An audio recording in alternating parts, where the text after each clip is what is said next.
ashe riƙon masoyi abin yana da daɗi abin yana da zaƙi. Ashe rashin masoyi abin yana da ɗaci, ashe riƙon masoyi abin na da manzo. Ƙauna tana da daɗi har yana ragewa, ni ba zan sake ba, ya fi ni zan zo, rike nake so na zo ne da aure. Ina Khadija tuta, na Khadija tuta, ina tambayar ki, suna su dariya wai na zare a gaunar ki.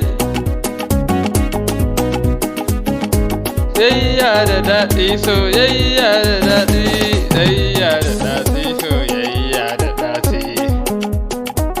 Soyayya da zaƙi, so farin ciki ne, ƙauna farin ciki ce, in ka samu ƙauna sai ka goda Allah domin yayo daɗawa. Na ne masoyi, na ga masoyi, rayuwar ta yau ce sai dai aboki ne, rayuwar ta yau sai dai rukun masoyi, abin zai yi daɗi da ke nake kulawa, da ke nake tashi.